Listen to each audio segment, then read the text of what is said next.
A igreja é a noiva ou a esposa do Cordeiro? Este é o tema deste vídeo hoje. Sou o pastor Reginaldo Pessoa. Desde já convido você a se inscrever no canal, deixar o seu comentário, compartilhar este vídeo e também já deixar o seu like. Quero compartilhar com você um texto que está em Mateus capítulo 25 e o verso de número 6, que todos nós conhecemos, a parábola das 10 virgens. Mateus, Evangelho segundo escreveu, Mateus capítulo 25 e o verso de número 6, que diz assim: Mas à meia-noite ouviu-se um clamor, aí vem o esposo, saí ao seu encontro. Tem algumas versões bíblicas que está, aí vem o noivo, sair ao seu encontro. E esta confusão tem sido muitas vezes motivo para alguns questionamentos. E hoje nós estaremos realmente sobre esse assunto, debruçado sobre esse assunto e extraindo do texto bíblico em todo o seu contexto. É uma falha muito grande que muitas pessoas fazem de apenas pegar um texto isolado e interpretar um texto totalmente isolado do seu contexto ou do contexto bíblico geral. No contexto do Evangelho de Mateus 25, trata-se da parábola das 10 virgens.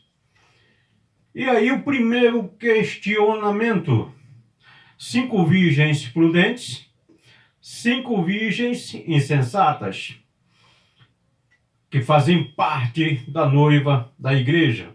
É isso que tem sido ensinado, é isso que tem sido divulgado e pregado.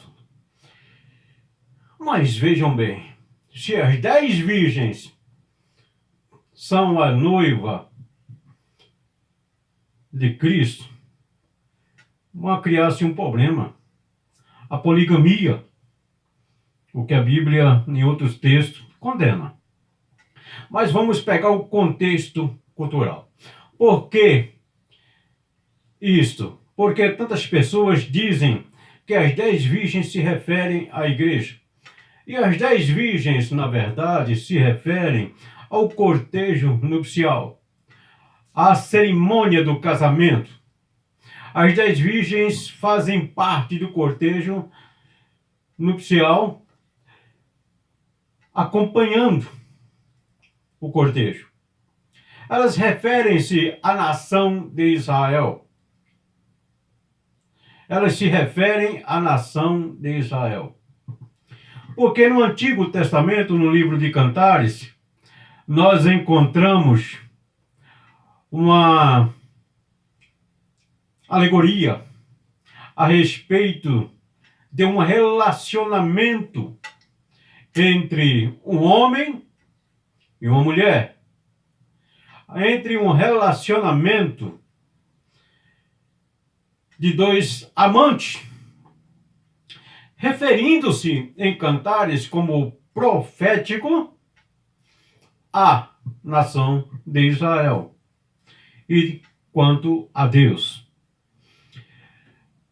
O livro de Cantares, as demais das suas profecias, algumas já se cumpriram ao longo do tempo e as demais se cumprirão ainda em tempos futuros, quando Israel, a nação de Israel, se converterá por completo a Deus.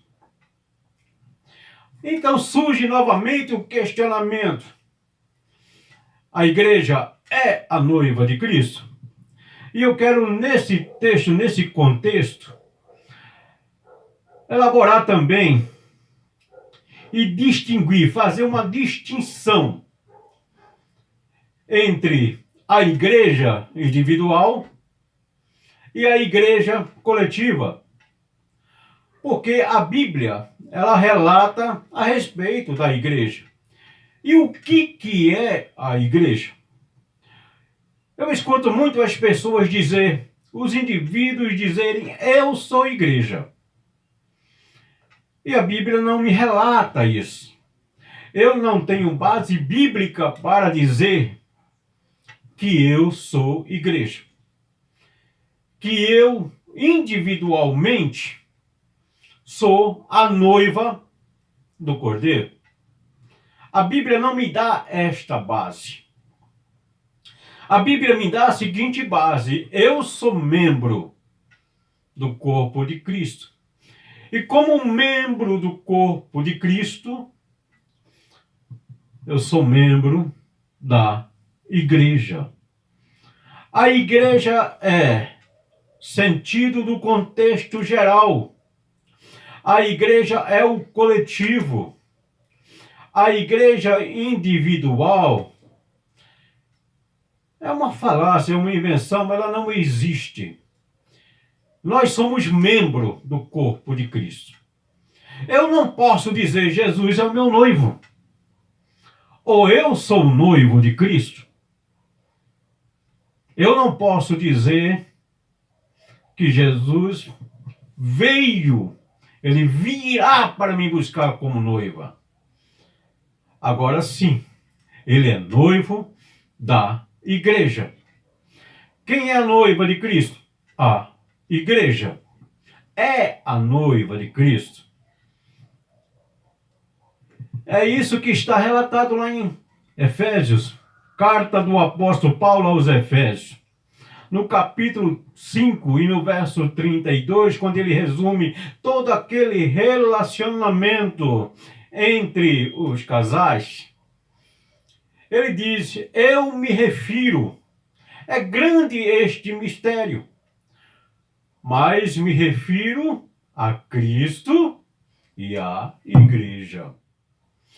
Me refiro a Cristo e à igreja. Ele não diz ali, me refiro a Cristo e os indivíduos da igreja. Mas ele pega no sentido geral. Então, erroneamente usado por algumas pessoas, reivindicando até, dizem reivindicar o direito de igreja se é indivíduo. Porque quando Jesus fundamentou a igreja, ele disse para Pedro: Pedro, você é Petros, pedacinho. Agora, sobre a rocha, que sou eu, edificarei a minha igreja. Nós somos parte do edifício igreja. Parte. Eu não sou o edifício igreja. Eu sou parte do edifício igreja. Como Petros, pedregulho. Eu posso dizer que o Senhor, Jesus, é o meu pastor. Como pastor, eu tenho relacionamento com ele. Salmo 23.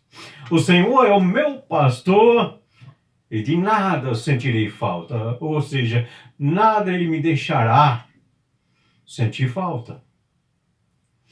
Jesus é o meu Senhor.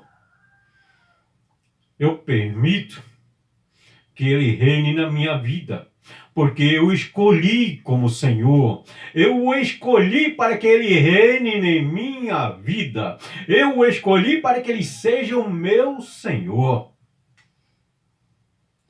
Essa é a grande verdade. Porém, voltamos a Mateus capítulo 25, a parábola das 10 virgens, para realmente descobrir. Aí vem o esposo, o clamor, o grito.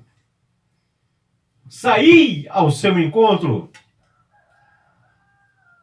A mesma palavra usada para esposo, no grego, é a mesma palavra usada para noivo. Daí o questionamento que tantas pessoas fazem, que às vezes as pessoas fazem a respeito dessa questão. A igreja é a noiva ou é a esposa de Cristo? Ou colocam as 10 virgens como sendo igreja? Como já disse, aí as 10 virgens se referem à nação de Israel. Vamos entender o casamento na cultura judaica. Em o Antigo Testamento, nós temos alguns casamentos que ilustram realmente esse texto aqui em questão.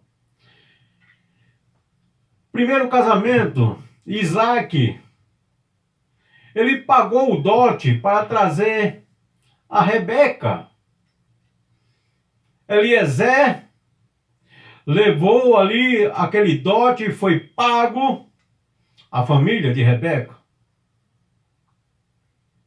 Jacó trabalhou 14 anos até conseguir pagar o dote referente a Raquel, porque Labão, pai de Raquel e de Lia, na primeira semana, lhe deu, enganado, Lia como esposa, para que Jacó ficasse também cumprindo a semana, ou tivesse que trabalhar durante mais 7 anos, também como dote para Raquel. E ele assim o fez, ele pagou o dote.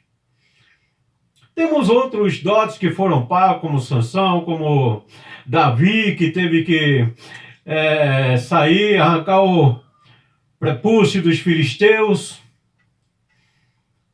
Ou seja, na cultura judaica, o casamento, ele se dava em 2 ocasiões. Primeiro, Maria, nós encontramos na Bíblia que Maria, prometida a José. Ou seja, Maria não era noiva de José. Ela já era esposa, já havia acontecido o casamento. Por isso que a Bíblia diz prometida. Apenas José não havia ainda levado Maria para o seu lar. Levado Maria para a sua moradia. Este é o questionamento. Havia o casamento e uma parte que o noivo haveria de cumprir, que era o pagamento do dote. No caso de 25 de Mateus, capítulo 25 e o verso 6 que nós estamos lendo aqui, Jesus, o texto diz que Jesus é o noivo. Aí vem o noivo sair ao seu encontro, ele, nesta parábola. Aí vem o esposo sair ao seu encontro. Por que esposo? Por que nós traduzimos, colocamos como esposo a mesma palavra que pode ser usada para noivo, nós usamos para esposo? Por quê? Porque Jesus já pagou o dote. Jesus já pagou o dote.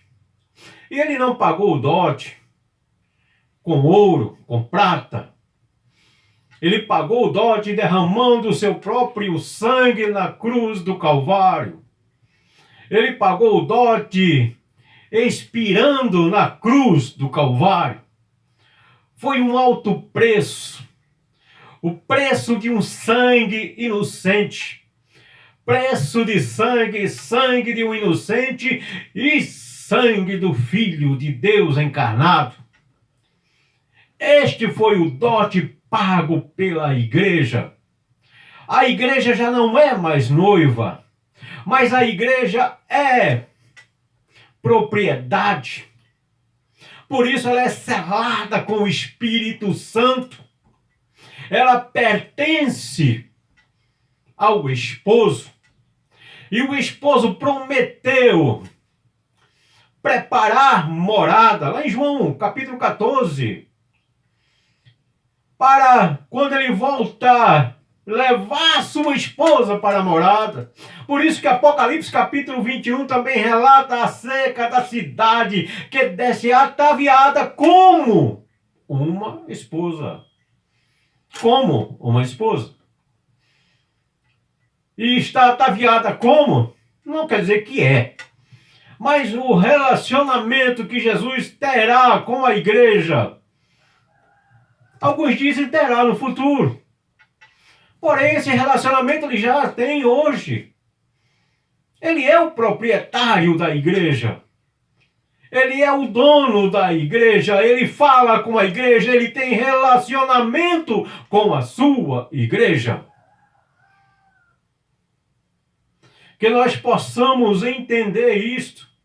E a igreja, como esposa, ela agora tem como obrigação de manter-se fiel. Não trair ao seu esposo, que voltará para levá-la à sua eterna morada.